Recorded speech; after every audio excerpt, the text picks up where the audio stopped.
Welcome students to extra marks. आज हम एक बहुत ही इंपॉर्टेंट प्रोसेस की बात करने वाले हैं जो कि आपकी बॉडी में, और ना कि सिर्फ आपकी बॉडी में बल्कि सारे के सारे यूकैरियोटिक और प्रोकैरियोटिक ऑर्गेनिजम्स की बॉडी में होने वाले सेंट्रल मेटाबॉलिक सिस्टम को कंट्रोल करता है। ये सिंपली मेटाबॉलिज्म को कंट्रोल करता है। ये प्रोसेस है हमारा सेंट्रल डॉग्मा। सेंट्रल डॉग्मा को अगर हम देखें तो यहाँ पे डीएनए से आरएनए का सिंथेसिस होता है और आरएनए से फिर प्रोटीन का सिंथेसिस होता है। और आपको तो पता है, जहाँ प्रोटीन का सिंथेसिस होता है वहाँ पिगमेंट्स बनते हैं, बहुत सारे हार्मोन्स बनते हैं, और हार्मोन्स ही नहीं, यहाँ पे बहुत सारे एंजाइम्स का फॉर्मेशन भी होता है। तो अगर हम देखें, यही वो एंजाइम्स हैं जो कि सारे के सारी इन विवो रिएक्शंस मेटाबॉलिज्म को कंट्रोल करते हैं। तो यही इन विवो रिएक्शंस का सेंटर पॉइंट है सेंट्रल डॉग्मा। अगर हम थोड़ा सा डीप में जाते हैं स्टूडेंट्स, तो हम देखेंगे कि डबल स्ट्रैंडेड डीएनए से डीएनए बनने की प्रोसेस को हम कहते हैं रेप्लिकेशन। और जब इस डबल स्ट्रैंडेड डीएनए से आरएनए का सिंथेसिस होता है, उस कंडीशन में हम इसको कहते हैं ट्रांसक्रिप्शन। और स्टूडेंट्स, ट्रांसक्रिप्शन होने के बाद जब एमआरएनए बन जाता है तो ये न्यूक्लियोप्लाज्म ऑफ न्यूक्लियस से निकलकर साइटोप्लाज्म में चला जाता है और वहां राइबोसोम पर प्रोटीन सिंथेसिस होता है, और यही प्रोटीन सिंथेसिस कहलाता है ट्रांसलेशन।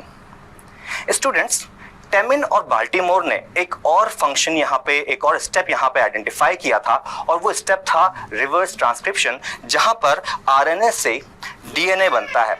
तो अगर हम देखें किसी भी रेट्रोवायरस जैसे कि एचआईवी वायरस जिसके कारण एड्स होता है, उस वायरस को अगर हम देखें तो वो एक रेट्रोवायरस है जहां पे उसका जेनेटिक मटेरियल आरएनए है, वो अपने आरएनए से डीएनए की कॉपी बनाता है, and that process is actually called as टेमिनिज्म, राइट।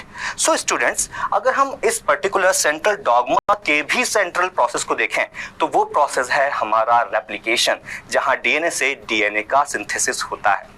सो स्टूडेंट्स, अगर हम इस पर्टिकुलर प्रोसेस को देखते हैं तो यहाँ पर हमें एक बात पता चलती है कि यहाँ डीएनए से डीएनए बन रहा है, और ये एक बहुत ही कंपलसरी प्रोसेस है। अगर कोई भी सेल, कोई भी पेरेंट सेल अगर दो डॉटर सेल्स बनाना चाहती है, माइटोसिस करना चाहती है, तो उसे अपना डीएनए सिंथेसाइज करना ही होगा।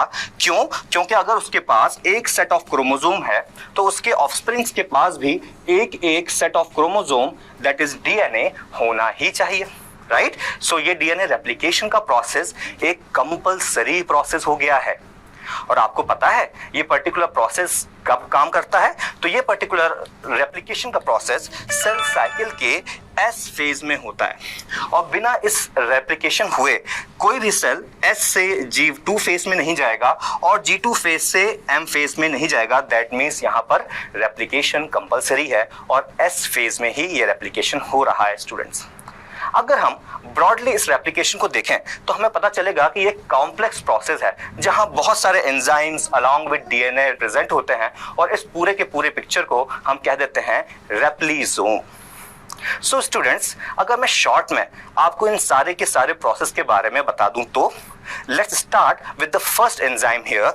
यहां अगर हम देखें तो हमारे पास डीएनए है, और सबसे पहले जो एंजाइम आता है इसको हम लोग कहते हैं डीएनए हेलिकेज एंजाइम। इस हेलिकेज एंजाइम का काम होता है डीएनए के स्ट्रैंड को ब्रेक करना। दैट मीन्स यहाँ डीएनए के स्ट्रैंड को, हाइड्रोजन बॉन्ड्स को सेपरेट किया जाता है। सेपरेशन के बाद जब ये डीएनए स्ट्रैंड सिंगल स्ट्रैंड हो जाते हैं तो इनकी स्टेबिलिटी के लिए हम यहाँ बाइंड कर देते हैं single stranded binding protein.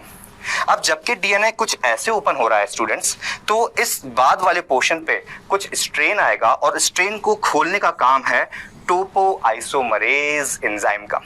Now students, यहाँ पॉलीमरेज एंजाइम आना चाहिए, मगर पॉलीमरेज एंजाइम को एक छोटी सी मदद चाहिए। इसको चाहिए एक आरएनए प्राइमर, और आरएनए प्राइमर को ऐड करने का काम होता है प्राइमेज एंजाइम का, करेक्ट। और यही प्राइमेज एंजाइम आगे जाके प्राइमर ऐड करता है, जिसके ऊपर पॉलीमरेज एंजाइम आके बाइंड करता है और पॉलीमराइजेशन की प्रोसेस करता है।